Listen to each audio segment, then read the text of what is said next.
Kajian Kitab.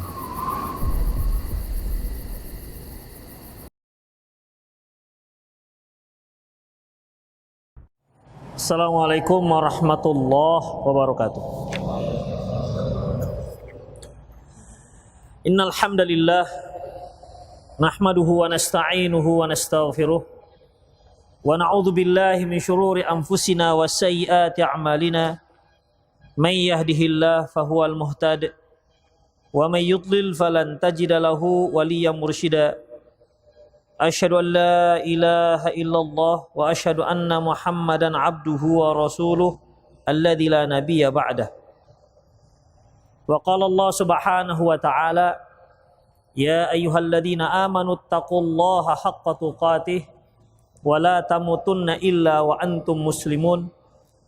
Ya ayyuhalladzina amanu taqullaha wa qulu qawlan sadida yuslih lakum a'malakum wa yaghfir lakum dhunubakum wa may yuti'illaha wa rasulahu faqad faza fawzan 'azima.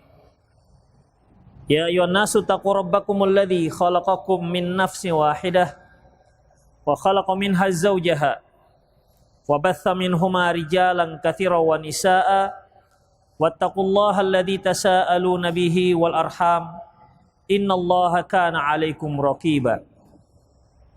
Amma ba'du, inastaqal hadithi kitabullah wa khairal hadi hadi Muhammad sallallahu alaihi wasallam wa syarrul umur muhdatsatuha wa kullu muhdatsatin bid'ah wa kullu bid'atin dhalalah wa kullu dhalalatin finnar.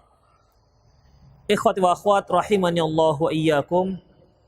Kajian lalu kita telah bahas tentang bab linul kalam liwalidayh, yaitu berucap lembut kepada ataupun di hadapan kedua orang tua.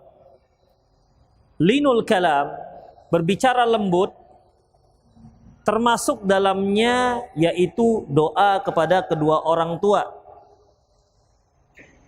Berbicara sopan santun kepada orang tua. Tidak menguatkan suara di hadapan orang tua dan menghormati pembicaraan orang tua. Ini seluruhnya termasuk dalam kategori linul kalam, yaitu bersikap lembut, berbicara lembut kepada kedua orang tua. Kemudian ikhwatiddin, penulis menyebutkan kisah tentang Taisalah bin Ayyas, Taisalah bin Mayyas, atau Taisalah bin Ali, yang dia tadinya adalah orang yang memiliki pemahaman Khawarij, yang mengkafirkan kaum muslimin yang melaksanakan ataupun yang melakukan dosa besar. Tapi dengan taufik Allah Subhanahu wa taala, dia bertanya kepada orang yang tepat, yaitu Abdullah bin Umar. Kisah ini persis seperti kisah Yazid al-Faqir. Yazid al-Faqir bersama rombongannya yang Khawarij, yang meyakini setiap orang yang masuk neraka maka takkan pernah keluar lagi. Takkan pernah keluar lagi, alias dia akan kekal selamanya di dalam neraka. Ketika rombongan ini pergi ke Madinah, dan dengan takdir Allah, di saat itu Jabir bin Abdullah sedang memberikan kajiannya di salah satu tiang Masjid Madinah, Masjid Nabawi. Rombongan Khawarij ini melihat sahabat Rasulullah memberikan kajian, maka mereka pun duduk mendengar apa kajian syekh ini, karena para sahabat yang masih ada pada waktu itu sudah sangat tua-tua. Apa kajian isi syekh ini? Ternyata di sana dengan takdir Allah, Jabir bin Abdullah menceritakan tentang hadis Jahannamiyun. Hadis Jahannamiyun ini ikhwatiddin Isinya bahwa Allah Subhanahu wa taala mengeluarkan orang-orang yang sudah menjadi penduduk jahanam dikarenakan mereka mengucapkan la ilaha illallah. Tentunya ini bertentangan dengan keyakinan Yazid Al-Faqir bersama rombongan mereka. Rombongan mereka meyakini bahwasanya yang sudah masuk neraka tidak akan keluar lagi. Mereka akan kekal selamanya alias kafir murtad. Karena mereka semasa di dunia murtad. Baik, mendengar hadis al-jahannamiyun ini yang masuk neraka kok bisa keluar lagi? Lantas Yazid Al-Faqir bertanya, dan alhamdulillah bertanya pada orang yang tepat. Sebagaimana Taisalah tadi bertanya pada orang yang tepat. Yazid Al-Faqir juga bertanya pada orang yang tepat, sahabat Rasulullah sallallahu alaihi wasallam. Karena sebagaimana yang telah kita kisahkan di kajian lalu, orang-orang Khawarij yang bermarkas di Haruri, tak ada sahabat di situ. Tidak ada seorang pun sahabat bersama mereka. Jadi tidak ada yang bisa dijadikan rujukan sebagai ilmu yang mapan. Ketika mereka bertemu dengan sahabat, langsung bisa berbalik. Meninggalkan pemahaman mereka. Sama dengan Yazid Al-Faqir ini. Alhamdulillah bertemu dengan Jabir bin Abdullah. Yang kebetulan bertepatan menceritakan hadis al-jahannamiyun, penduduk neraka jahanam yang keluar dari jahanam karena mendapat syafaat. Dan Yazid Al-Faqir bertanya, "Ya Syekh, bukankah dalam Al-Qur'an disebutkan kullama aradu ay yakhruju minha u'idu fiha?" Setiap kali mereka ingin keluar dari jahanam, mereka akan dikembalikan. U'idu fiha. Wa qila lahum dzuqu adzaban nar, dan seterusnya. Dan dikatakan kepada mereka, rasakan azab neraka. Ayat ini menyebutkan bahwa setiap kali mereka, penduduk neraka itu keluar, akan dikembalikan lagi. Jadi tidak ada istilah keluar dari neraka. Kemudian dia juga menyebutkan, barang siapa yang engkau masukkan ke dalam neraka jahanam, berarti faqad akhzaitah, berarti engkau telah menghinakannya, berarti selamanya. Inilah ayat yang dipakai oleh Yazid Al-Faqir bersama rombongannya Al-Khawarij. Makanya Rasulullah mengatakan bahwasanya orang-orang Khawarij itu ikhwafiddin yaqra'unal Qur'an la yatajawazu antaraqihim. Mereka baca Quran tak lewat dari sini, gak masuk ke hati. Artinya mereka memahami sesuai dengan selera mereka. Karena mereka itu dangkal pemahamannya. Jadi walaupun mereka orang-orang yang taat beribadah, mereka itu membaca Al-Quran tapi tak faham dengan isi Al-Quran. Wajar kalau Rasulullah mengatakan yamrukuna minad din kama yamrukuna sahma min ramiyati. Mereka melesat dari agama seperti melesatnya anak panah dari busurnya. Apakah kamu lihat ada yang tersisa? Tentu tidak ada. Itulah orang-orang Khawarij. Kemudian Jabir bin Abdullah menjelaskan tentang masalah makna Al-Quran dan hadis Rasulullah Sallallahu Alaihi Wasallam. Karena bagaimanapun Al-Quran harus dijelaskan oleh hadis Rasulullah Sallallahu Alaihi Wasallam. Tidak bisa hanya berpegang dengan Al-Quran. Maka ikhwafiddin, apa yang terjadi? Berkat taufik dari Allah, hidayah dari Allah, semua rombongan tobat dari pemahaman Khawarij. Semua kecuali satu. Itu dia. Kecuali satu orang gak tobat. Sama ketika Ibnu Abbas datang ke markasnya orang-orang Haruri, orang-orang Khawarij. Dia melihat wajah mereka tuh pucat saking banyaknya puasa. Tangan mereka mengkapal, tebal, saking banyaknya sholat. Kalau kita kan paling kaki kiri yang ada kapalannya, di telapak kaki kiri, ya kan? Dekat punggung telapak kaki, karena duduk iftirash. Itulah paling. Tapi kalau ini saking banyaknya, coba siapa di antara antum yang kapalan ini? Kalaupun kapalan, paling tukang es itu paling. Iya, bukan dikarenakan sholat. Ini dikarenakan sholat. Kapalan tangannya. Bayangkan, demikian hebatnya mereka ibadah. Ketika datang Abdullah bin Abbas, kemudian berdakwah dengan dalil-dalil, semua tobat meninggalkan pemahaman Khawarij, kecuali 3 orang. Itu dia. Kecuali 3 orang. Ada saja yang nggak masuk. Ini gara-gara yang sikit-sikit ini, sampai sekarang jadi banyak gara-gara mereka. Kalau punah waktu itu nggak ada lagi sekarang. Tapi itulah qadarullah khofiddin, ada aja yang nggak taubat. Ya, ada saja yang menjadi pewaris-pewaris iblis. Akhirnya sampai sekarang berkembang biak lagi khofiddin. Itulah dia, ya. Dia contoh kisah yang mirip dengan kisah Taisalah bin Mayyas ini khofiddin. Baik, kita lanjutkan.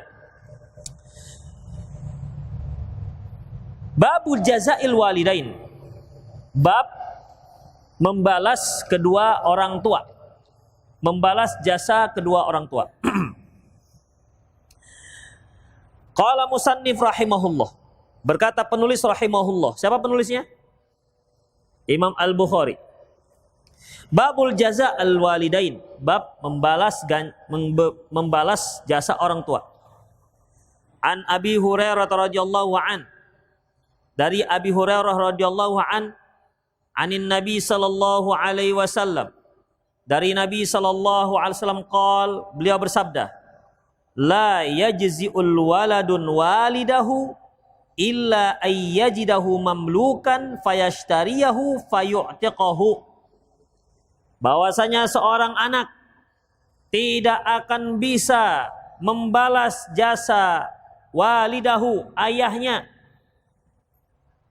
kecuali jika dia melihat ayahnya statusnya sebagai budak, lantas dia beli, kemudian dia merdekakan.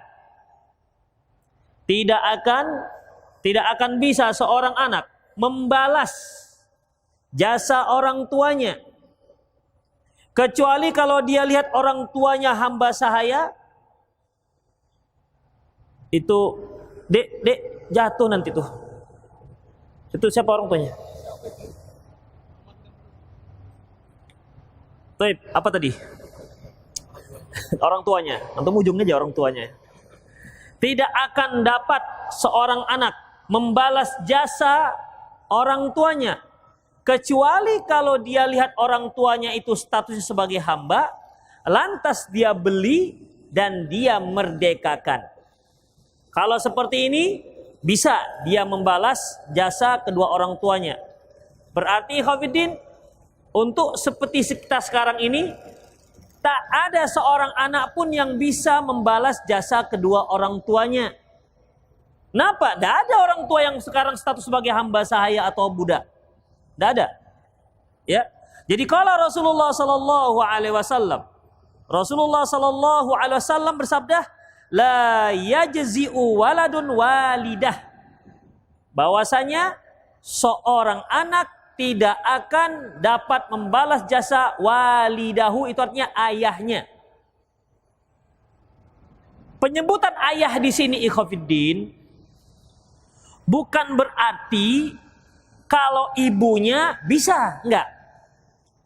Penyebutan laki-laki di sini itu ayah, yaitu termasuk dalam sabda Rasulullah sallallahu alaihi wasallam, innaman nisa min syaqaiqir rijal.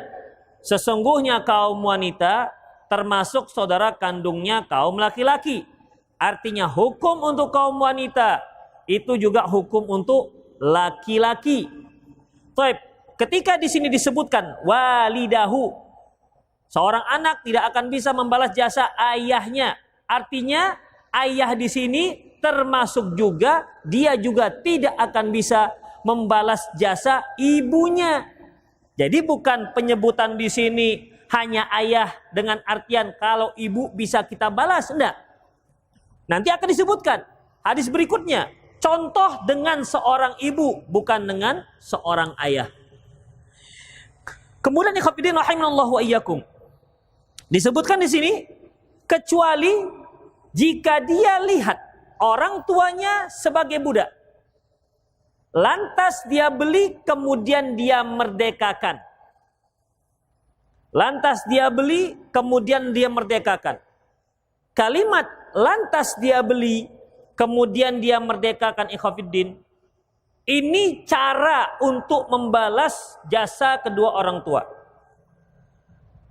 Kalimat fayashtariyahu fayu'tiqahu, dia beli kemudian dia merdekakan, ada hukum yang tersirat dalam kalimat ini, yaitu kalimat dia beli lantas dia merdekakan. Apakah artinya apabila seorang anak membeli orang tuanya bisa merdeka kecuali setelah dia katakan aku merdekakan mama ataupun aku merdekakan bapak? Karena kan beda hukum membeli dengan hukum memerdekakan. Di sini disebutkan, ikhwatiddin, dia beli lantas dia merdekakan. Berarti ada seorang anak dia beli gak merdekakan. Itu dia. Ya kan begitu jadinya. Karena di sini ada tertib beli dan merdekakan. Madhab ahli zahiri seperti Ibnu Hazm, Daud Az-Zahiri meyakini bahwasanya, memiliki pendapat bahwa menunjukkan bahwasanya kalau seorang anak membeli ayahnya sebagai hamba sahaya, ibunya sebagai hamba sahaya misalnya, dia beli ayahnya atau dia beli ibunya, lantas ibu dan ayahnya ini bisa merdeka kalau sudah dimerdekakan si anak. Kalau tidak, berarti ayah dan ibunya berada di bawah kepemilikan anak. Itu ikhwatiddin. Ya. Apakah mungkin anak seorang hamba sahaya merdeka? Mungkin, ikhwatiddin.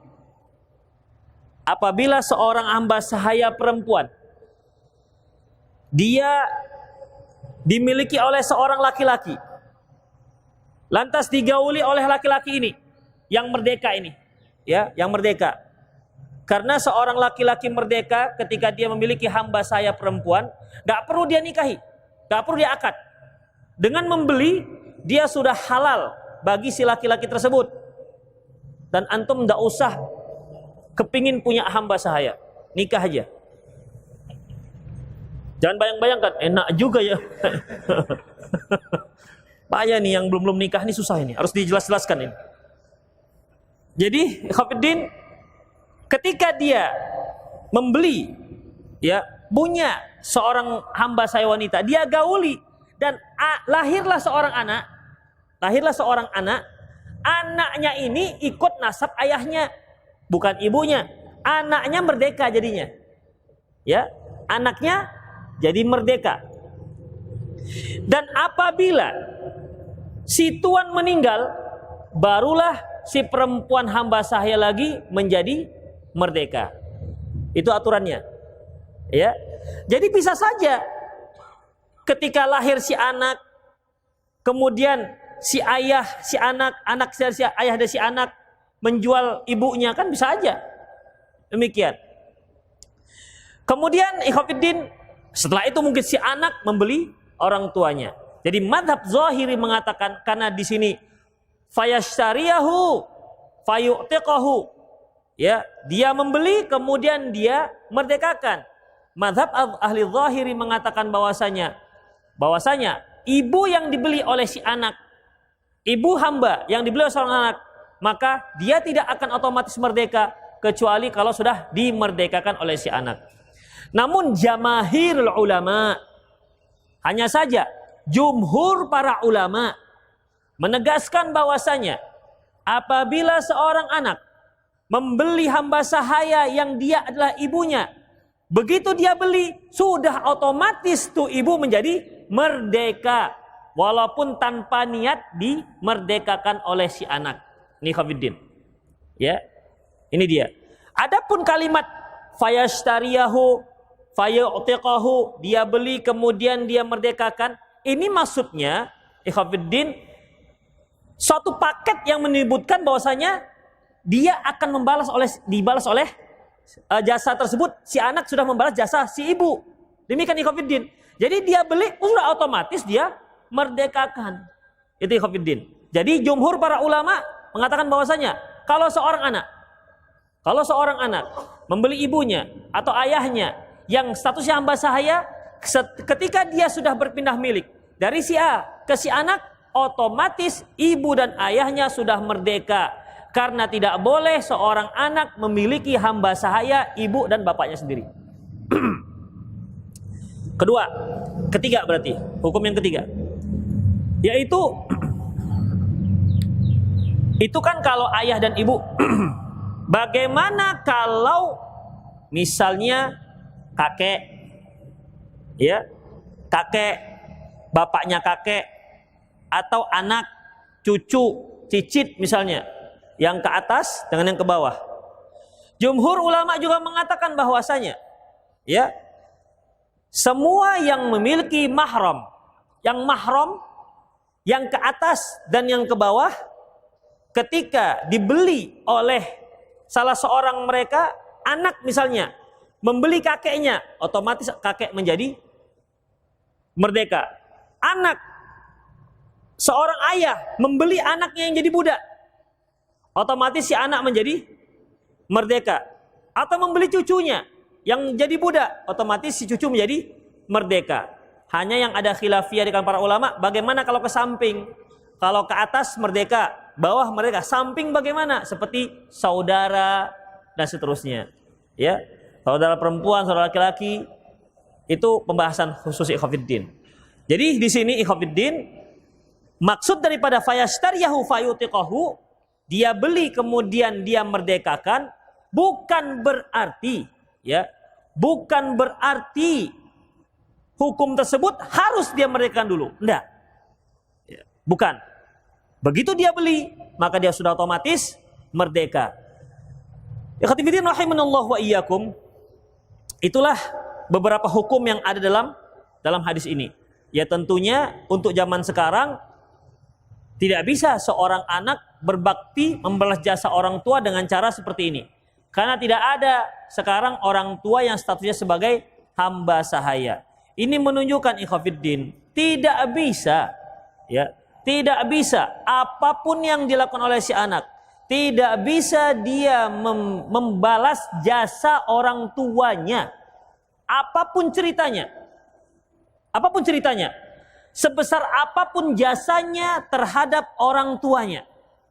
Sampai Rasulullah menyebutkan dalam sebuah hadis bahwasanya kalaupun dia merawat orang tuanya yang sedang sakit, beda dengan orang tua yang merawat anak sedang sakit. Orang tua yang merawat anak sedang sakit, separah apapun dia ikhwafiddin, orang tua akan merasa sedih. Dia bisa tidak tidur. Dia bisa mengucurkan air mata sebanyak-banyaknya karena kesedihan si anak dengan harapan si anak sehat dan sembuh. Beda dengan anak. Ketika dia merawat orang tuanya yang sedang sakit-sakitan, mungkin dia sedih, tapi tetap ada berkelebat dalam hatinya, kapanlah dia ini meninggal. Dengan alasan kasihan sudah tua. Itu kemudian kasihan sudah tua. Itulah dia. Oleh karena itu beda, ya beda. Setulus-tulusnya anak merawat orang tua takkan bisa menyamai ketulusan orang tua dalam merawat anak. Apapun ceritanya, antum buat orang tua sesenang-senangnya, itu belum bisa menjawab dan membalas jasa orang tua kepada si anak. Paling kita buat ya orang tua bangga dengan kita. Paling kita bisa membuat orang tua bahagia dengan kita, bahagia dengan akhlak kita, bahagia dengan santunan kita. Tapi apakah sudah membalas? Enggak. Tidak. Belum bisa membalas. Apapun jasa yang dilakukan terhadap orang tuanya. Sesenang apapun dia menyenangkan orang tuanya. Namun tidak akan bisa membalasnya. Terutama terhadap seorang ibu. Sebagaimana kajian telah kita lalui, ya, Rasulullah sampai 3 kali mengatakan, "Ya Rasulullah, man abar?" Rasulullah, siapa yang paling berhak aku berikan perbuatan baik, sikap baikku? Ummuka, ummuka. Sampai 3 kali ummuka. Iya, kenapa? Memang ibu ini punya keistimewaan yang tak dimiliki oleh seorang ayah. Dia yang hamil tidak dimiliki oleh ayah. Tidak ada seorang pun yang bisa melakukannya selain si ibu. Dia yang menyusui, tidak ada seorang pun yang bisa melainkan seorang ibu. Kemudian dia juga yang melahirkan, tak ada seorang pun yang bisa melakukan selain seorang ibu. Itu ikhwatiddin, terutama ibumu. Dan memang paling banyak didurhakai oleh si anak ibu, bukan ayah. Hadis ini sahih, ya, disahihkan oleh Syekh Albani, juga disebutkan dalam kitab Irwaul Ghalil. Juga diriwayatkan oleh Imam Muslim serta Imam Hakim Naisaburi dalam kitab Al-Mustadrak. Selanjutnya, an Abi Burdata, dari Abi Burdah, annahu syahida bin Umar, bahwasanya dia menyaksikan Abdullah bin Umar, wa rajulun yamaniyun yatufu bil bait, dan seorang laki-laki dari negeri Yaman sedang tawaf mengelilingi Ka'bah, hamla ummahu wara'a dhahrih, sambil menggendong ibunya di belakang, sambil menggendong ibunya di punggungnya. Jadi di belakang dia sambil menggendong ibu, gendong punggung. Yaqul, sambil mengatakan, Masya Allah, sambil bersyair ikhwatiddin.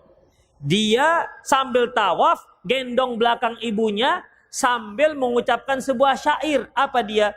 Innilaha ba'iruha al-mudallal in ud'arat ruqabuha walam ud'ar. Saya ulangi, innilaha ba'iruha al-mudallal in ud'arat rikabuha lam ud'ara. Katanya, aku adalah unta ibuku. Aku adalah unta ibuku yang sangat jinak. Kalaupun unta yang lain itu bisa takut, tapi aku unta yang gak pernah takut dengan ibuku. Kalau unta kan masih bisa dia mungkin lompat-lompat, mungkin lari. Tapi kalau aku unta yang takkan pernah takut, jadi sangat jinak. Jadi dari sini kan dapat diambil ikhwatiddin. Ini orang menggendong ibunya itu bukan terpaksa. Enggak terpaksa dia. Sambil dia mengucapkan, malah bangga, saya adalah unta ibuku. Kalau unta yang lain masih mau dia meronta-ronta, tapi kalau aku unta yang sangat jinak, enggak pernah rasa takut. Itulah yang dia ucapkan ikhwatiddin. Ya, yang dia ucapkan sambil menggendong ibunya tawaf di Ka'bah. Baik. Di saat itu dia ketemu Abdullah bin Umar yang juga sedang tawaf. Dia katakan, qala ya Ibnu Umar, wahai Ibnu Umar, aturani jazaituha. Wahai Ibnu Umar, apakah menurutmu aku sudah membalas jasa ibuku? Karena kan dibawa gendong ikhwatiddin. Bukan pakai kereta sorong. Bukan pakai kereta kursi roda, enggak. Ini kasur roda pun udah merepet lama kali mama nih. Asik dia yang kurus, awak mau begini begitu. Ya, ini gendong dia nggak tanggung. Ya, menggendong. Kadang-kadang ikhwatiddin jamaah namanya juga orang tua kan, ditinggal dengan anaknya.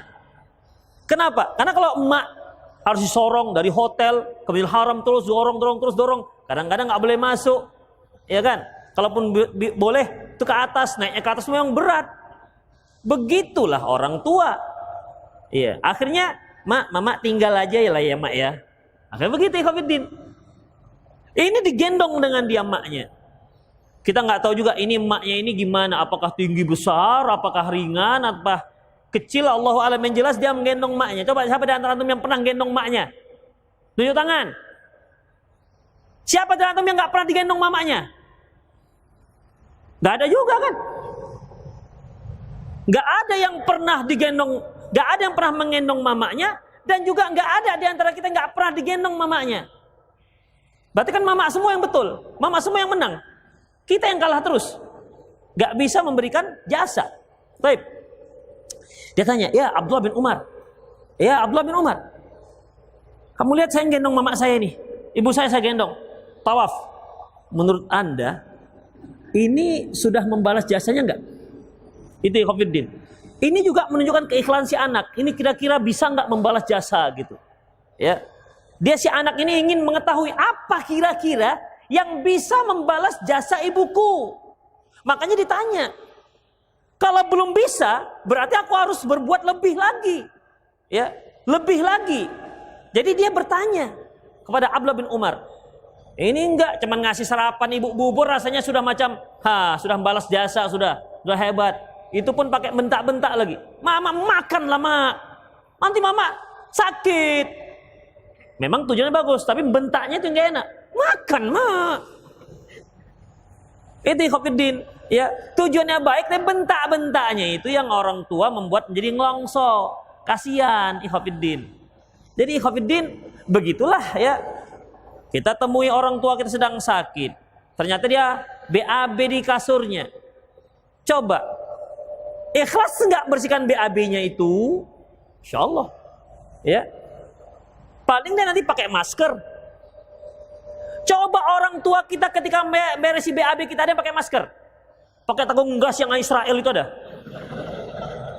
Saking baunya, anaknya, nggak ada kan? Paling nakal kali, dah bagus nya.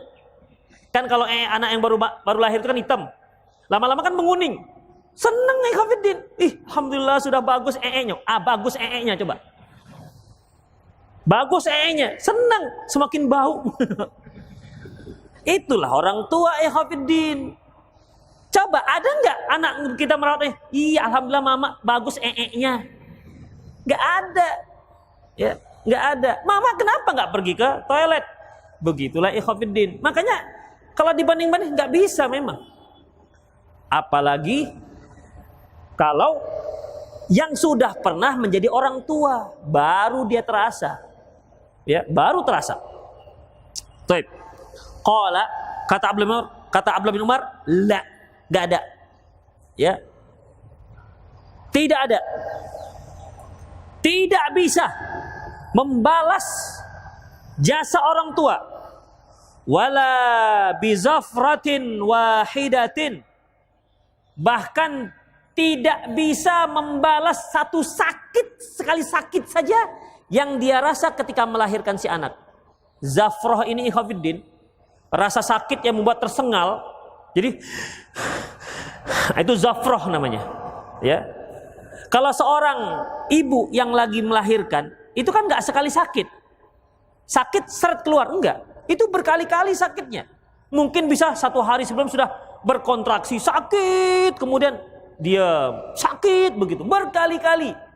Makanya kalau sudah mau melahirkan, biasanya pembicaranya bicara buka berapa gitu biasanya. Ya, tahu lah kan main buka-buka itu maksudnya? Bukan buka nggak tahu. Masya Allah. Nanti pulang tanya mama, mak buka-buka kata Ustaz apa itu? Udah. Jadi ikhwatiddin, bahkan sekali sakit saja yang dia rasakan di saat melahirkan itu belum bisa membalas jasa ibumu. Dalam hadis yang lain ada bahasanya ikhwatiddin, ya ayu luka, gelandangan gitulah kalau bahasa kita. Wala talqatan wahidan, bahkan satu sakit saja tidak bisa dia balas. Satu saja, berapa rasa sakit yang dia rasakan. Ya, berapa kali rasa sakit yang dia rasakan ikhwatiddin, rahimani Allah wa iyyakum. Tapi anehnya, itulah ibu itu yang begitu ikhwatiddin. Anehnya, mungkin ada kaum wanita yang habis melahirkan dia, tobatlah saya nggak melahirkan lagi. Kenapa sakitnya luar biasa, mak? Gitu kan? Mungkin ketemu ibu-ibu yang mengunjungi, gimana ukhti, namanya istri muda kan? Gimana nggak maulah lagi melahirkan, sakit. Itu dia. Coba nanti setengah tahun lagi. Coba setengah tahun lagi. Atau anaknya sudah berusia tahun atau 2 tahun. Minta lagi, bang, yuk percetakan baru. Itu ikhwatiddin. Ya tetap saja. Itulah coba ikhwatiddin. Kan menunjukkan memang nggak bisa. Memang itu fitrah seorang wanita, nggak bisa. Kalau ayah siap-siap aja. 1, 2, 3, 4 pabriknya siap saja standby terus selagi dia mampu. Ya. Tapi kan tetap yang namanya sakit-sakit itu kan ke seorang istri ataupun seorang ibu. Makanya nih para suami itu disayang-sayang tuh istri, ya. Kalau sakit tanya kenapa Dik sakit, gitu tanya. Istri itu kalau ditanya perhatian dikit saja kita sudah menghilangkan 1/4 rasa sakitnya. Yang 3/4 lagi belikan makanan, hilang loh. Ajak makan hilang insyaallah. Itu khafiddin, ya. Jadi para suami perhatikan itu. Kasihan tuh para istri kalau asik dibentak-bentak terus. Disayang-sayang tuh istri ya. Carinya dah susah, dapatnya pun 1.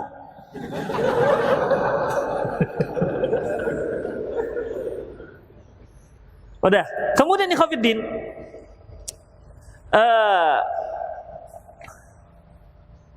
kemudian summa tafa Ibnu Umar. Kemudian setelah itu, setelah pembicaraan ini, Ibnu Umar pun melanjutkan tawafnya. Coba perhatikan. Tadi si orang Yaman ini tawaf menggendong ibunya. Ketika tawaf ketemu Abdullah bin Umar, nanya, Abdullah bin Umar, menurut Anda ini sudah aku balas nggak jasa ibuku? Kata Abdullah bin Umar, enggak, walaupun hanya 1 kali rasa sakit. Setelah itu Abdullah bin Umar melanjutkan tawafnya. Ini menunjukkan bahwa boleh kita bicara ketika tawaf. Boleh bicara, apalagi berfatwa seperti ini, majelis ilmu. Ya, boleh, tapi insidental istilahnya, bukan antum bersama rombongan 10 orang antum depan, innal hamdalillah sambil tawaf gitu kan. Innal hamdalillah nahmaduhu wa nasta'inuhu, itu enggak ada pula dasarnya. Tapi sambil tawaf boleh tanya fatwa seperti ini. Ya. Walaupun hukum asalnya yang namanya tawaf itu kalau kita mulai dari Hajarul Aswad, ya, dia kan melawan arah jarum jam. Kalau jarum jam kan ke kiri, dari kiri ke kanan, ini kanan ke kiri. Dari Hajarul Aswad terus ke Rukun Yaman, terus ke Hajar Ismail sampai ke Rukun Yaman. Dari Hajar Aswad ke Rukun Yaman itu terserah mau doa apa saja, mau zikir apa saja. Tapi dari Rukun Yaman ke Hajar Aswad itu hanya 1 doa, yaitu Rabbighfirli Rabbana atina fid dunya hasanah wa fil akhirati hasanah wa qina adzabannar. Itulah asalnya ikhwatiddin. Silakan doa apa saja. Tidak ada doa khusus di situ. Yang ada doa khusus hanya dari Rukun Yaman ke Hajarul Aswad. Adapun dari Hajarul Aswad mutar ke Rukun Yaman kembali, itu tidak ada doa khusus, tidak ada zikir khusus. Nah, di saat seperti ini bisa kita bertanya dengan pembimbing, Pak Ustadz, ini gimana kalau seandainya saya batal? Boleh Pak Ustadz memberikan fatwanya sambil bertawaf atau berhenti juga bisa. Karena di sini fatafa Ibnu Umar, summa tafa Ibnu Umar. Kemudian Abdullah bin Umar pun tawaf. Artinya kan bisa saja maksudnya berhenti. Ya, ngobrol berhenti karena bertanya tentang satu permasalahan. Jadi dibolehkan, ya. Kemudian fa'atal maqam. Lantas dia pun mendatangi makom. Maksudnya makom Ibrahim. Fasalla raka'atain, dan beliau pun salat 2 rakaat. Ikhwatifiddin rahimanallahu wa iyyakum. Ini juga menunjukkan sunnah bagi orang yang tawaf. Setelah tawaf disunnahkan untuk sholat di belakang makom Ibrahim. Allah Subhanahu wa ta'ala firman, "Wattakhidhu mim maqami Ibrahim musalla." Dan jadikanlah dan laksanakanlah sholat di belakang makom Ibrahim. Makom Ibrahim ikhwatiddin bukan makam dalam bahasa Indonesia yang artinya kuburan. Sebab beberapa minggu yang lalu sempat ada saya membahas masalah tidak boleh sholat di masjid yang ada kuburannya. Ustadz gimana nggak boleh? Itu di Masjidil Haram ada makam Ibrahim. Itu alasannya.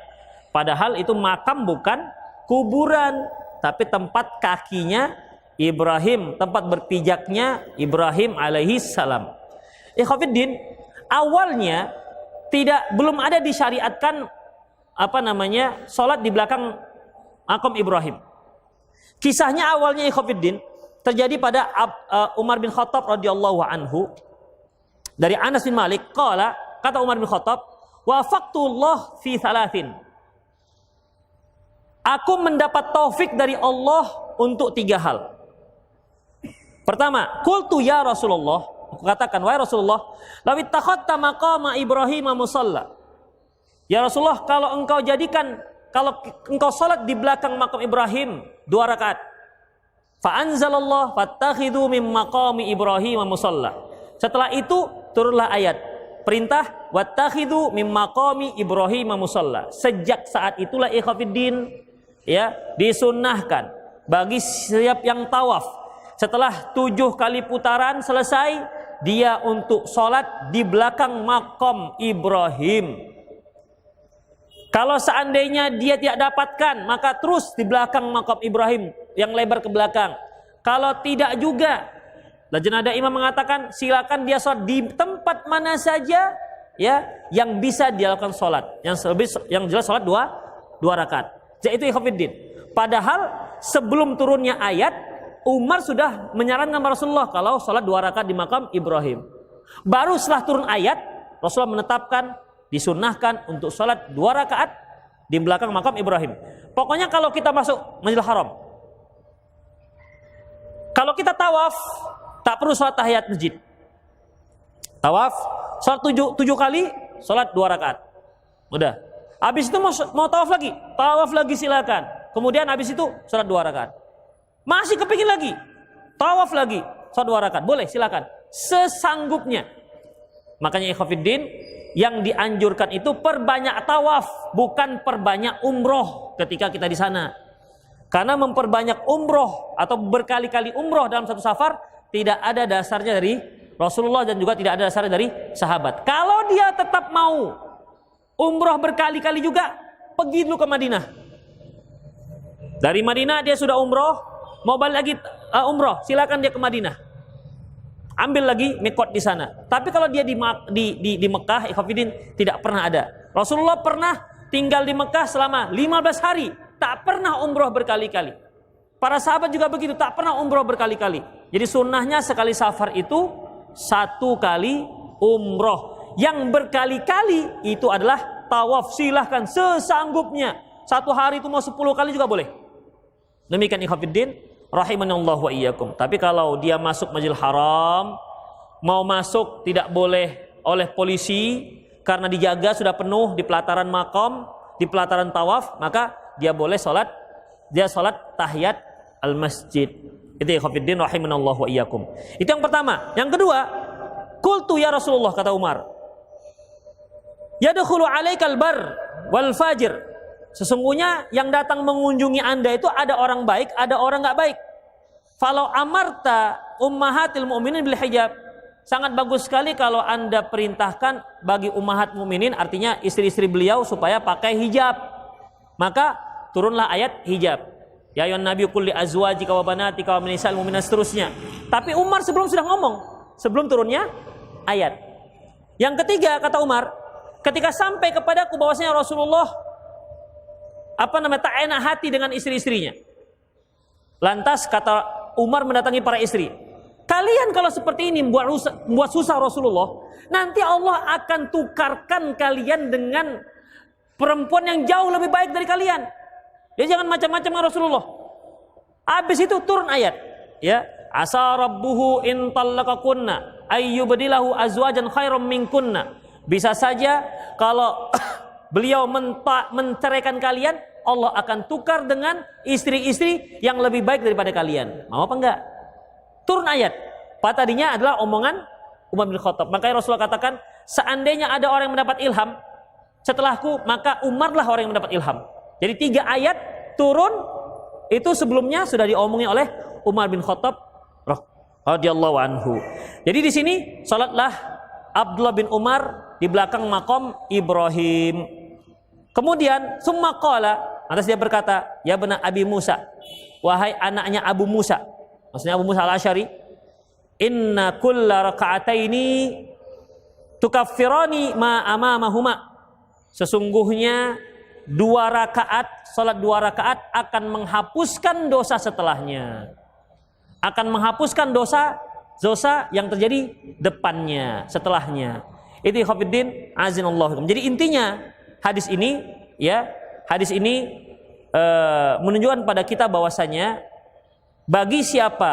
bagi orang-orang yang memiliki akhlak yang luar biasa, dia akan berusaha bagaimana caranya agar dia bisa membalas jasa ibunya ataupun orang tuanya, walaupun dia tahu tak akan ada yang bisa membalasnya kecuali kalau dia memerdekakan kedua orang tuanya. Jadi tapi keinginan untuk itu harus tetap terus ada, menyala pada diri kita sebagai seorang anak yang pernah diasuh. Ingat ikhwatiddin hadis yang lalu, wa in zolama, walaupun mereka telah menzalimi kita, maka kita tetap wajib berusaha untuk membalas, berbakti kepada kedua orang tua. Wa in zolama, kata Rasul, walaupun mereka berdua telah menzalimi. Jadi orang tua yang menzalimi kita itu tidak bisa dijadikan sebagai dasar untuk kita membalas kezaliman tersebut. Itulah ikhwatiddin azinallahu wa iyyakum hadis, ya. Hadis apa tadi? Dari Abi Burdah.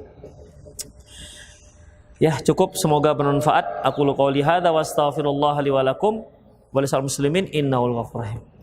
Silakan jika ada di antara antum yang bertanya. Fadhol.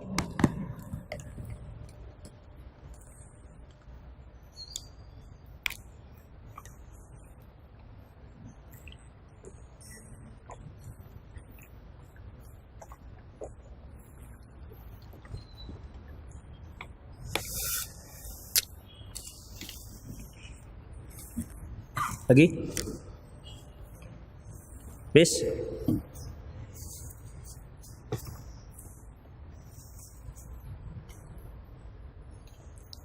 Ya, 15 detik lagi. Nanti banyak sekali di sini. Udah, ini dulu ya. Yuk. Iya, iya. Udah, taruh sini dulu nih. Taruh sini dulu. Kloter kedua ini.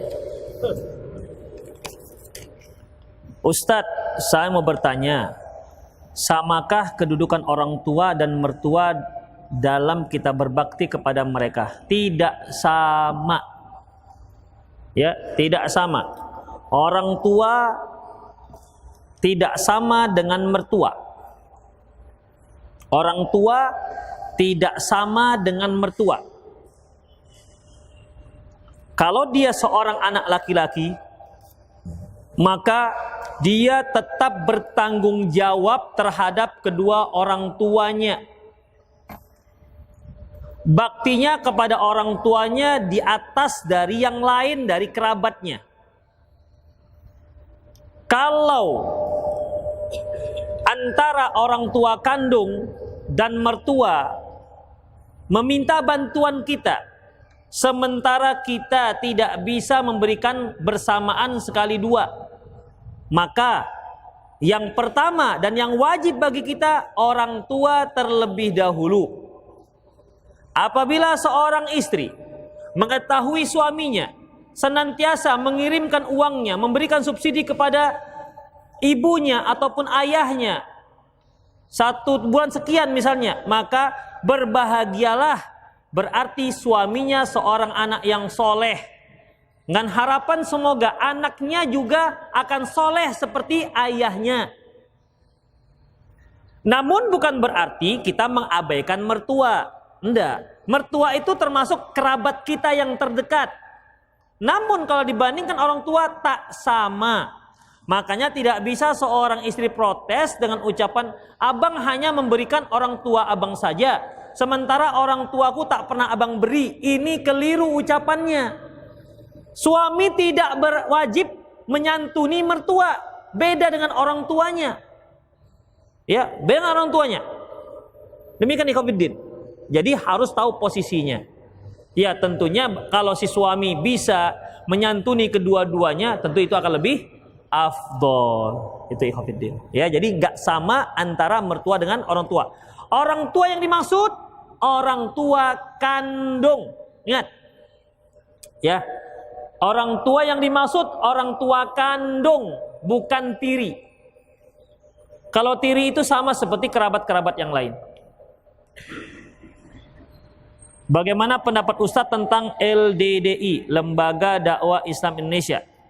Ikhwatiddin rahimani Allah wa iyyakum.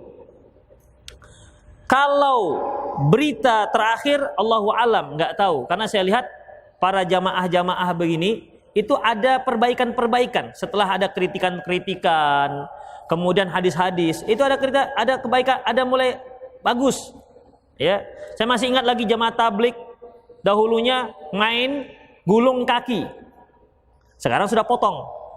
Itu ikhwatiddin. Ya, artinya ada mulai kebaikan-kebaikan. Jamaat Hizbut Tahrir juga gitu. Awal-awal dulu ikhwatiddin, Hizbut Tahrir jelas mengingkari adanya malaikat. Sebelum resmi muncul, itu zaman Soeharto. Makanya di Universitas Surabaya itu sudah ada Jamaat Hizbut Tahrir. Tapi kan lama-lama belajar demikian ikhwatiddin. Baik, semoga mereka akan terus lebih baik dan berpijak di atas manhaj salaf. LDI, kalau yang cerita-ceritanya yang namanya mencuci kalau kita sholat di masjidnya begitu-begitu. Saya pernah sholat, saya lihat nggak dicuci juga, nggak ada dicuci. Kan ada di sini juga ada di jalan Asoka, tahu jalan Asoka ujung? Yang simpang jalan yang ke arah Asam Kumbang, ujung itu ada sebelah kanan. Kalau kita dari Ring Road ada itu. Saya pernah sholat di situ.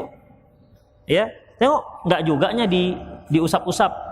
Tapi khafidin rahimallahu wa iyyakum, yang seperti ini bisa masuk pada hizbiyah. Kenapa? Karena dia mengelompok dan dia tidak berbaur dengan kaum muslimin. Hanya di antara mereka saja ada ketuanya dan harus taat dengan ketua. Sementara dalam Islam yang harus taat itu bukan ketua, tetapi kepada pemerintah. Ini khafidin. Kalau masing-masing kita nanti taat kepada ketua, misalnya antum angkat saja sebagai ketua, amir antum. Kalau sudah amir, apa yang saya katakan antum harus ikut selama tidak bertentangan syariat. Belikan saya roti, antum jadi wajib. Benar. Karena bertentangan dengan syariat beli roti? Enggak. Dia jadi wajib. Itu khafidin. Kalau sudah baiat itu begitu. Dia jadi wajib. Pokoknya yang tidak bertentangan dia jadi wajib. Tapi kalau jangan kamu sholat, enggak boleh. Kenapa? Itu kalau yang dikatakan amir, harus taat selama tidak menyalahi syariat begitu. Tapi dalam akidah Ahlussunnah wal Jamaah, taat seperti ini hanya ditujukan kepada pemerintah, bukan amir-amir ataupun ketua-ketua jamaah. Itu dia. Allahu a'lam bishawab. Ustadz, bagaimana cara melembutkan hati kita terhadap orang tua agar kita bisa sabar terhadap semua keadaan ketika bersama orang tua walaupun hanya ngedumel dalam hati? Itulah ikhwatiddin yang namanya cobaan. Itulah cobaan kita. Gak akan mungkin Allah mengatakan bahwa orang tua itu merupakan pintu surga yang bagian tengah. Kecuali pasti ini suatu hal yang sulit. Al-jaza' ma'al jinsil amal. Yang namanya ganjaran sesuai dengan amalannya. Ini pasti sulit ikhwatiddin. Kenapa? Gedumel itu tetap ada. Apalagi kalau dengan ibu, cerewetnya luar biasa. Itu dia ikhwatiddin. Jadi bagaimana? Ya sabar. Sebagaimana mereka bisa sabar dengan kita, kita juga sabar dengan dia. Betapa sabarnya mereka menjaga kita. Betapa sabarnya mereka ceboin ompol kita, ceboin kita, buang air besar kita. Dan mereka lakukan itu dengan sangat senang hati. Betapa sabarnya. Ya. Bahkan kalau kita bangun malam, kita sehat, senang dia.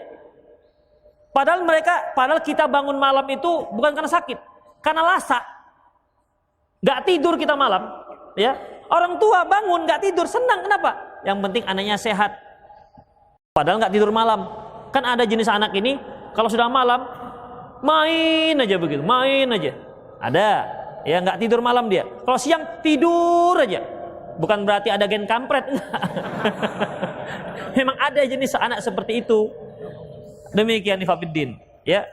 Jadi ya memang harus sabar. Ingat jasa mereka. Ingat hadis yang tadi. Ingat hadis yang tadi.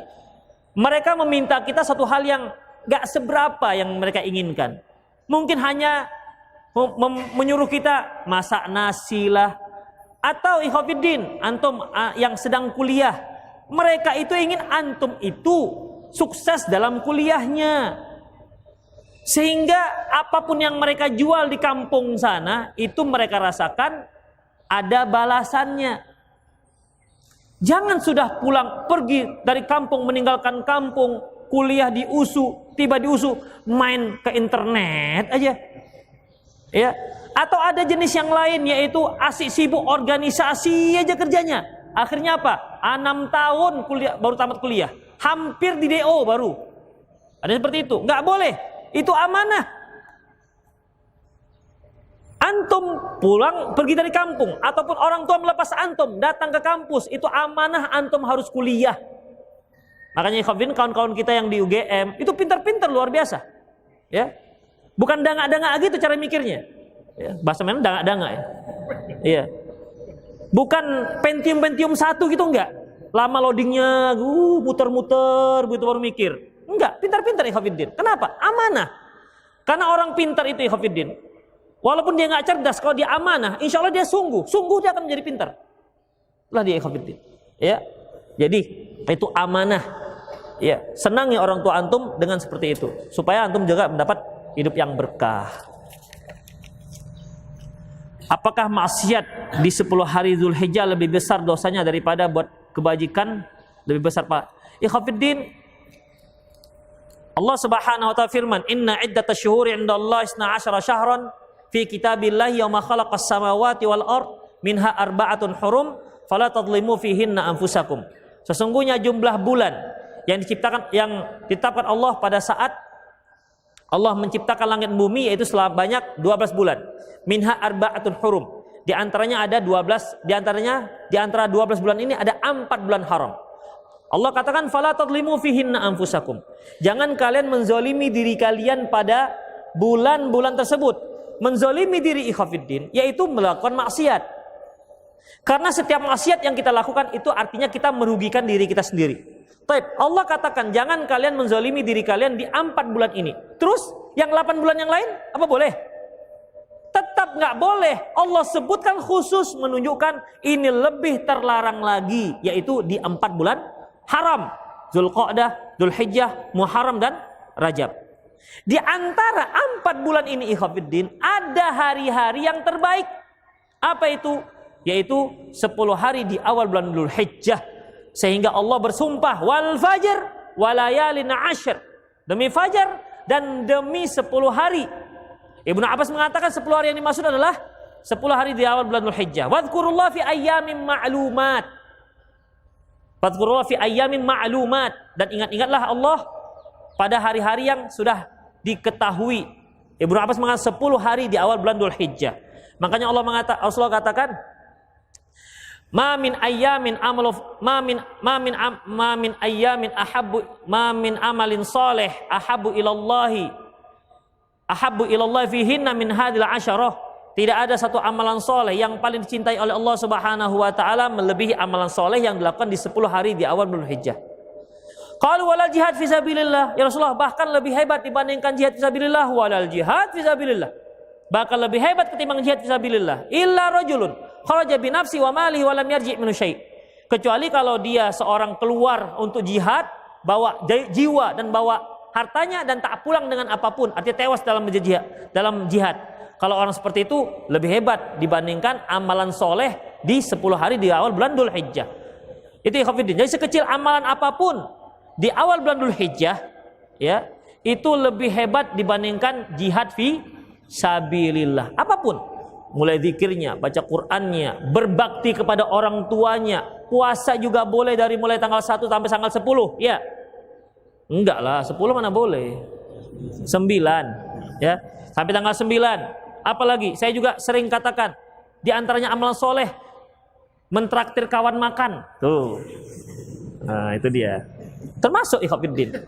Kalau antum belum bisa mentraktir kawan makan, traktir istri makan. Itu dia. Di rumah kan ada makanan, tapi kan ini lain. Khususon, gitu. Khususon. Itu ikhwatiddin. Termasuk amalan soleh.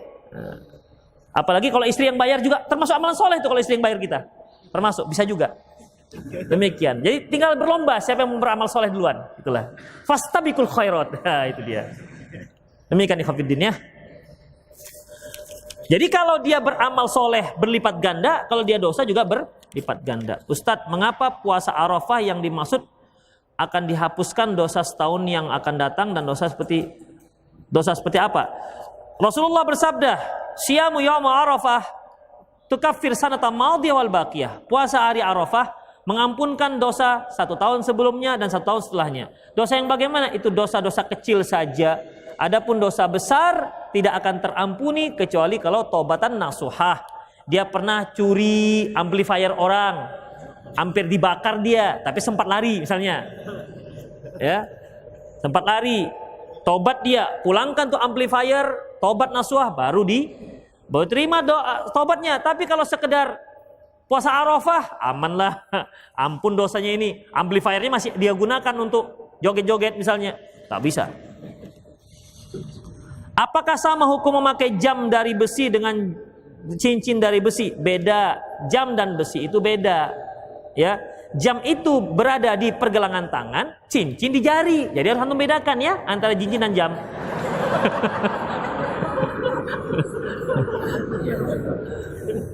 Baik. Dah. Jam itu lebih dekat dengan hukum gelang. Jam lebih dekat dengan hukum gelang. Hanya saja kan gelang itu perhiasan. Beda fungsinya dengan jam. Jam tangan. Ya, jam tangan fungsi awalnya adalah untuk mengetahui waktu. Itu ikhwatiddin. Makanya kalau jam antum terbuat dari intan berlian, tetapi sekarang sudah jam 6 kurang 17, jam antum masih jam 5. Kira-kira perlu itu jam? Ininya nggak tanggung itu. Jam 3-nya ada berlian. Ada berlian apa gitu, batu giyok, batu lu'lu' wal marjan, apalah namanya kan. Tapi sering terlambat. Tentu nggak dipakai. Makanya bukan perhiasannya yang inti jam itu, tetapi waktunya. Jadi janganlah pakai jam yang bagus, mahal, tapi sernit. Tahu sernit? Geser tiap menit. Setiap menit geser. Jadi kita yang menentukan dia, bukan dia yang menentukan kita. Nah itu tukar aja jamnya. Jadi beda antara cincin dengan jam. Ustadz, siapakah sahabat Rasul? Sahabat Rasul adalah yang bertemu dengan Rasulullah, beriman dengan Rasulullah, dan meninggal dalam keadaan beriman. Ini 3 syaratnya. Ya, bertemu dengan Rasulullah, beriman dengan Rasulullah, dan wafat dalam keadaan beriman Rasulullah. Ada orang yang bertemu dengan Rasulullah, beriman tapi murtad, nggak jadi sahabat. Ada yang beriman dengan Rasulullah, meninggal dalam keadaan beriman tapi nggak ketemu, nggak termasuk sahabat. Siapa contohnya? Uwais Al-Qarni. Ya, Uwais Al-Qarni itu sezaman dengan Rasulullah, tapi pernah dia permisi dengan ibunya. Ibu saking cintanya dia kepingin bertemu Rasulullah. Akhirnya dia beres kalau ibunya minta mohon dengan ibunya, ya termasuk yang anak yang yang berbakti luar biasa, ketemu Rasulullah. Akhirnya berjalan sampai di Madinah, Rasulullah pergi jihad. Nggak berada di tempat. Tunggu beberapa hari belum juga. Terfikir ibunya di mana ditinggalkan, akhirnya pulang, nggak ketemu. Ini jadi tabiin. Kenapa? Nggak bertemu Rasulullah. Itu ikhwatiddin. Ya. Ada juga yang bertemu Rasulullah, nggak beriman Rasulullah, matinya pun nggak beriman. Siapa ini? Abu Jahal.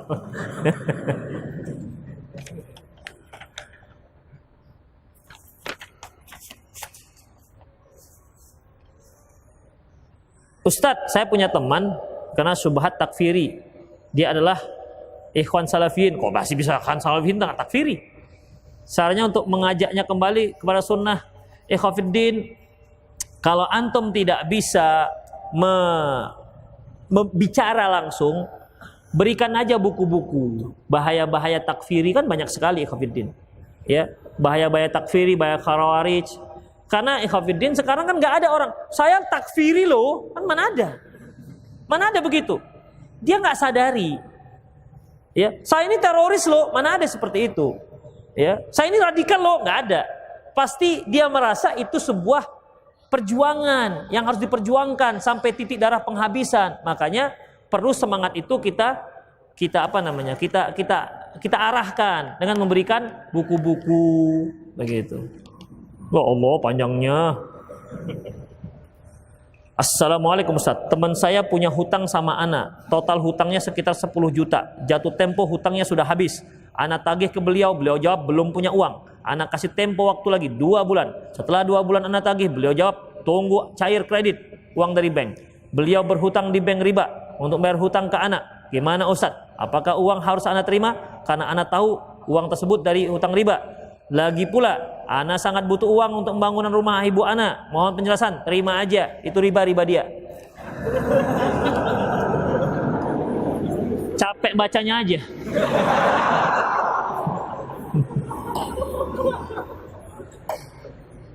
Assalamualaikum Ustaz. Kan abangnya ibu kita itu mahram. Ya. Lalu sampaikah doa saya untuk abang ibu yang sudah meninggal? Ikhafiddin, untuk seluruh kaum muslimin doa kita itu sampai. Ya, untuk seluruh kaum muslimin doa itu sampai, bukan hanya kepada abang ibu, nenek ibu, abang ibu, cicit ibu, semua sampai. Allah Subhanahu wa taala berfirman, "Walladzina yaquluna rabbana ighfir lana wa li ikhwanina alladzina sabaquna bil iman." Dan orang-orang yang mengatakan, ya Allah ampunlah dosa kami dan orang-orang yang lebih dahulu beriman pada Engkau ya Allah. Masuk. Coba doa jenazah. Soal jenazah itu kan doa semua isinya terhadap jenazah. Kita di Masjidil Haram yang kita doakan itu kan jenazah, bukan nenek kita juga, bukan kita, dia orang Arab, kita orang Indonesia, hidungnya mancung, kita pesek, kan beda. Apakah sampai? Kalau untuk seluruh kaum muslimin sampai doa kita. Ya, semua sampai untuk doa kaum muslimin. Makanya doa banyak-banyak terhadap kaum muslimin agar mereka dapat hidayah, agar kita juga tetap istiqomah. Allahumma ighfir lil muslimina wal muslimat, itu ya. Wal mu'minina wal mu'minat, al ahya'u minhum wal amwat. Kan itu isi ikhwidin. Ya Allah ampuni orang mukmin dan mukminat, muslim dan muslimat, yang hidup dan yang mati. Itu semua masuk ikhwidin. Ya, sampai semuanya. Yang nggak boleh itu minta ampun untuk yang kafir, baru nggak boleh. Ya, yang kafir nggak boleh. Rasulullah saja ketika dia berdoa kepada Allah untuk minta ampun untuk ibunya, Allah nggak terima. Ya, Allah tidak terima doa tersebut. Ustadz tolong beri saya nasihat karena belakangan ini saya berkali-kali mendapatkan pujian. Masya Allah. Saya khawatir pujian membuat saya berbangga-bangga. Bagaimanakah agar sifat ujub ria ini tidak timbul dalam hati kita? Memang ikhwafiddin, ujub ini yaitu ketika kita merasa lebih hebat dibandingkan orang lain. Misalnya seorang akhwat dipuji, Masya Allah anti kok putih kali ya, nah, gitulah misalnya. Kan akhwat tuh senang kalau kulitnya putih. Kok putih kali terang, beda dengan akhwat-akhwat sini.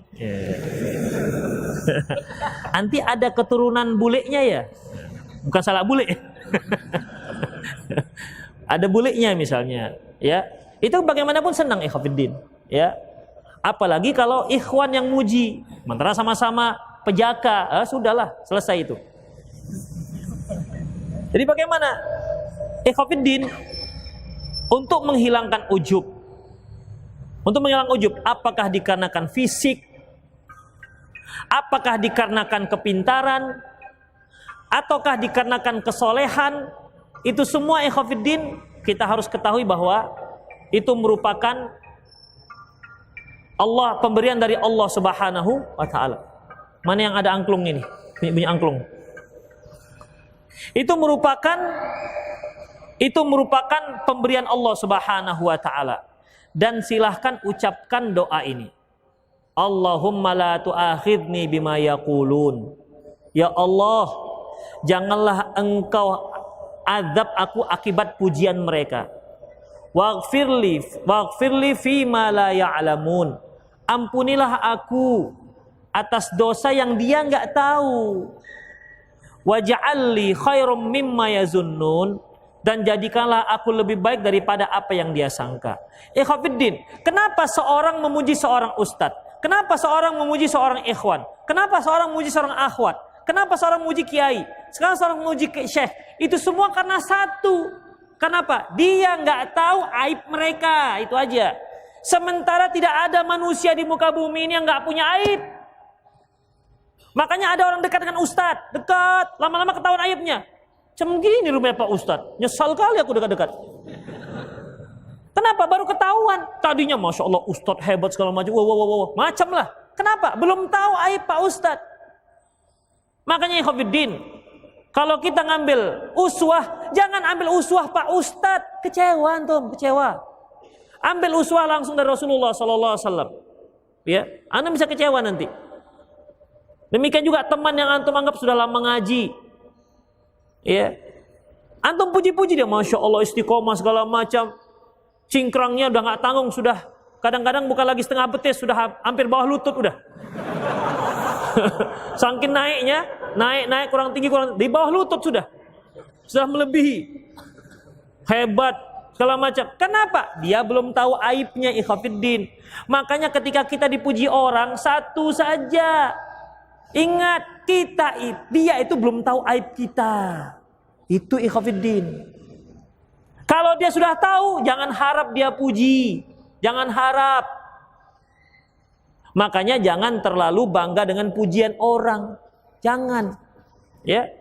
Nah, dan ikhwatiddin, bertemanlah dengan teman-teman yang selalu memberikan kita masukan, mengarahkan kita untuk yang baik. Bukan teman-teman untuk sama-sama makan. Banyak kalau teman-teman kalau hanya untuk sama makan. Banyak sekali. Tapi teman sama-sama untuk watawasau bil haq, watawasau bis sabr itu yang sedikit sekali. Ketika kita salah, dia menasihati kita. Itu yang sedikit ikhwatiddin. Tapi ketika makan dia ikut, banyak. Iya banyak kalau yang itu. Ketika kita salah, ayo kita sholat. Kenapa antum gak sholat? Ayolah kita sholat.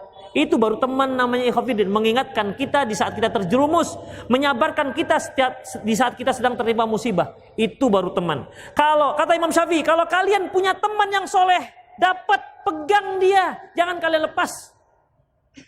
Sebab teman seperti itu sudah langka. Ya, jangan lepas, pegang dia. Itu ikhwatiddin, ya. Jadi jangan bangga dengan pujian. Ingat, dia belum tahu apa aib kita. Sementara tak ada seorang pun yang nggak punya aib. Allahumma la tu'akhidni bima yaqulun waghfirli fima la ya'lamun waj'alni khairam mimma yazunnun. Pak Ustadz, imam salat subuh di masjid daerah rumah saya baca doa kunut subuh setengah dikeraskan, sisanya disirkan. Apakah ada dalil? Tanya Pak Ustadz itulah. Kalau dia yang mengatakan, dia yang melakukan, tanya dia, jangan tanya saya. Tapi kalau saya melakukan, tanyalah dalil dengan saya. Jadi jangan saya jadikan bemper itu imamnya. Saya sering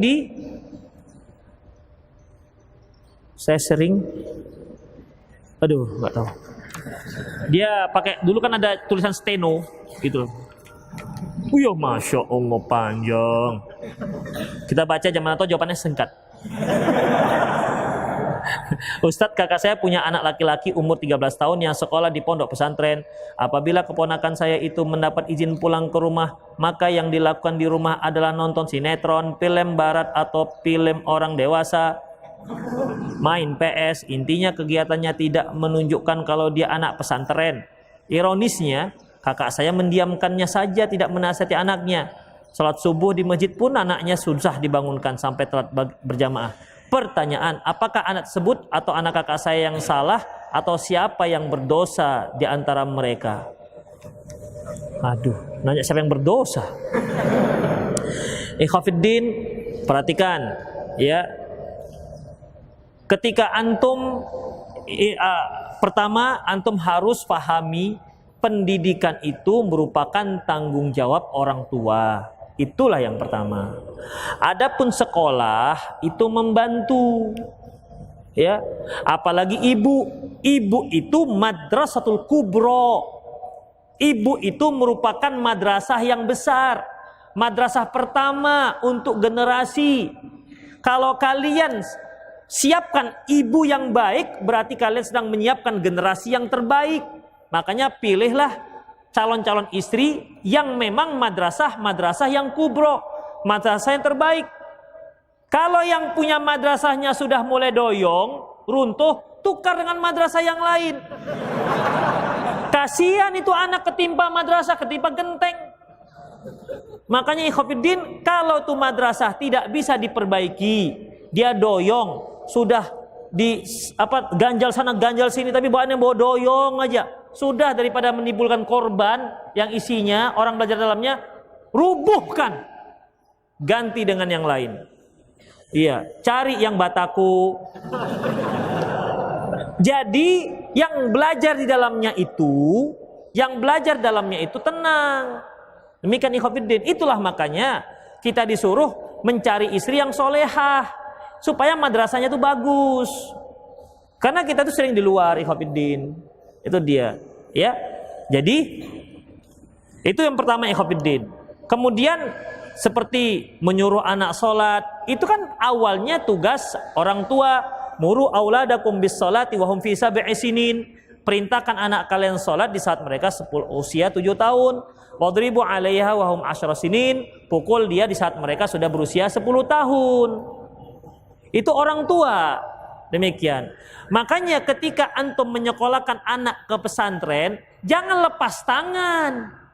Yang penting aku sudah memberikan ke pesantren. Uang masuk 20 juta. Sebulan 600.000. Aman, sudah. Lepas tangan. Ikhwatiddin, keliru.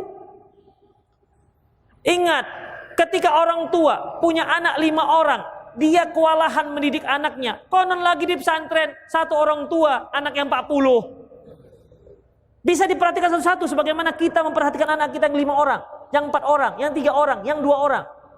Beda ikhwatiddin. Jadi nggak bisa disamakan antara didikan orang tua dengan didikan pesantren. Jadi kalau antum sudah menyekolahkan anak pesantren, tetap ada hubungan antara pesantren dan orang tua. Terus perhatikan, jangan-jangan pesantren yang antum masukkan itu nggak masalah, nggak sholat. Yang penting bisa bahasa Arab. Pulang Masya Allah udah macam Abu Jahal aja dia. Kaifahaluka, tapi nggak sholat. Untuk apa? Ya, untuk apa gunanya kalau begitu? Mendingan dia nggak bisa bahasa Arab tapi dia sholat. Demikian ikhwatiddin, maka pilih-pilih juga pesantren. Kadang-kadang orang tua begitu, pulang anaknya sudah pakai bahasa Jerman, bahasa Inggris, bahasa Arab. Ya abati ta'al. Udah ngeri. Dia pun, what is my drink? Wah, udah nggak tangguh gue, 2 bahasa anak aku taunya. Paling itu aja taunya. Tapi orang sudah bangga, ya. Nggak sholat nggak masalah. Makanya ikhwatiddin, sekali lagi tanggung jawab pendidikan orang tua, pesantren bantu. Kalaupun antum sudah masuk anak pesantren, terus dipantau dengan gurunya, terus komunikasi ini bagaimana anak saya. Jangan-jangan peraturan pesantrennya nggak masalah nggak sholat ke masjid, nggak masalah anak sholat sendiri masing-masing di rumah. Jangan begitu. Kita nggak tahu ikhwatiddin, ya. Jangan-jangan nih pesantren hanya banyak kurikulernya aja. Apa itu? Keratinya, silatnya, berenangnya. Udah pulang-pulang dikerati semua. Adik dikerati semua. Makanya ikhwatiddin itu harus perhatikan juga pesantrennya. Jadi dosa siapa? Nggak tahu, bisa dosa semua. Bisa dosa pesantren, bisa dosa si anak, bisa dosa orang tua. Kita nggak tahu ikhwatiddin. Jadi itu perlu penelitian lebih lanjut untuk menjelaskan siapakah yang berdosa. Salah siapa? Ini salah siapa? Kan nggak mungkin saya katakan kamu tanya saja pada rumput yang bergoyang. Kan nggak mungkin. Bagaimana sikap kita kepada orang tua ibu yang suka berburuk sangka kepada orang lain? Ibu saya punya trauma karena ibunya bersikap demikian dari mudanya sampai sekarang. Ikhwatiddin, ya kalau itulah salah satu cepat curiga misalnya. Ya gimana ya? Seorang ibu buruk sangka tentu kan kitalah yang tahu bagaimananya. Gimana supaya dia nggak berburuk sangka, ya? Sebab buruk sangka juga beda. Karakter ibu yang buruk sangka yang satu dengan karakter ibu buruk sangka yang lain juga beda. Sebab traumanya juga beda. Jadi harus dilihat dulu apa latar belakangnya, bagaimana sikapnya, karakter. Jadi tidak bisa dijawab begitu saja ikhwatiddin. Balil insanu ala nafsi basira, seorang itu lebih tahu tentang dirinya. Jadi dipelajarilah ibunya. Intinya kan bagaimana caranya agar ibunya tidak berburuk sangka. Sampai-sampai kalau ada ikhwan yang mau melamar anaknya juga, jangan-jangan ini mau grogoti harta saya. Padahal tidak. Pansi ikhwan itu memang ikhlas sekali melamar anaknya. Walaupun dia belum punya kerja, tapi kan ikhlas. Itu ikhwan, bisa saja buruk sangka akan terjadi. Apalagi kalau dia sudah fobi dengan jenggot. Wih, jenggot ISIS ya? Langsung begitu, buruk sangka dia. Gak tahu dia orang jenggot itu orangnya lembut-lembut, ya kan? Iya kan, ikhwah? Iya kan? Enggak? Iya, itu dia. Ustadz, bapak saya belum bisa baca Quran, sudah saya suruh, tapi belum belajar. Bagaimana kondisi di akhirat? Jadi antum, Pak, belajar, gitu. Ya antum ajarilah, Pak, sini saya ajari, pelan-pelan. Begitu, antum yang ajari.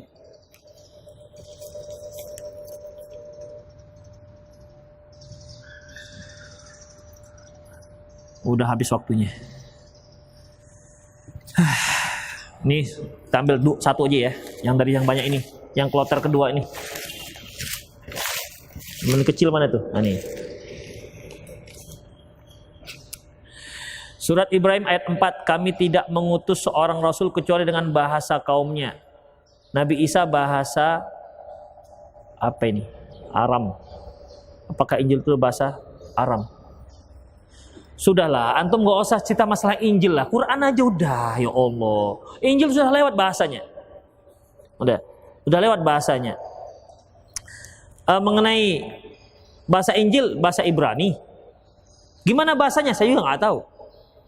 Ya, udah antum pelajari aja bahasa Arab. Baca aja Al-Quran. Mengenai bagaimana sih sebenarnya bahasa Injil membuat saya gelisah, Ustadz. Udah nggak usah gelisah, biarkan saja. Udah, ada yang lebih penting untuk antum pelajari. Udah, saya nggak bisa Ustadz sholat kalau nggak bisa tahu. Itu namanya lebay bin alay. Udah nggak usah. Ada yang lebih penting untuk kita pelajari dibandingkan untuk itu semua. Wa ma arsalna rasul illa bilisani qaumin liyubayyina lahum. Itu artinya kami tidak utus satu rasul kepada satu kaum kecuali dengan bahasanya. Supaya apa? Supaya rasul ini bisa menjelaskan pada kaumnya. Makanya Khafid coba, saya buat ceramah. Kemudian saya pakai bahasa Padang. Para niniak mama orang tua-tua, gimana antum bisa paham apa yang saya omongkan? Iya kan? Atau saya pakai bahasa Arab. Makanya rasul itu diutus di kaumnya. Supaya apa? Bisa menjelaskan dengan bahasa kaumnya. Intinya supaya masuk hidayah. Ini juga salah satu manhaj dalam berdakwah. Berbicaralah hadisul qaum biqadri uqulihim. Bicaralah satu kaum dengan yang bisa mereka fahami. Ketika kita bicara misalnya, kemudian kita pakai bahasa ilmiah. Bahwa apa? Bahwa saya transmigrasi itu merupakan sebuah irigasi yang dimana reboisasi itu tidak begitu menganalisis. Yang apa kata orang tahapa? Paling orang kata, hebat kali Ustadz ini. Bahasanya ilmiah semua. Terus maksudnya apa? Nggak tahu, pokoknya hebat lah. Untuk apa gunanya? Ya, makanya pakailah bahasa yang mudah difahami. Nggak usah pakai bahasa sisi-sisi itu. Nggak usah. Ya pakailah bahasa yang difahami. Kecuali kalau antum berhadapan dengan mahasiswa yang memang terbiasa untuk menaikkan gengsi gitu kan. Ya kan? Nanti kalau bahasanya bahasa kampung, remeh kali mereka lihat. Silakan, tidak apa-apa. Nah, demikian ikhwatiddin, rahimanallahu wa iyyakum. Semoga apa yang kita bahas bermanfaat. Qulu qouli hadza wa astaghfirullah li wa lakum wal muslimin innahu ghafurur rahim. Subhanakallahumma rabbana wa bihamdik, asyhadu an la ilaha illa anta, astaghfiruka wa atubu ilaik. Wa akhiru da'wana alhamdulillahi rabbil alamin. Assalamualaikum warahmatullahi wabarakatuh.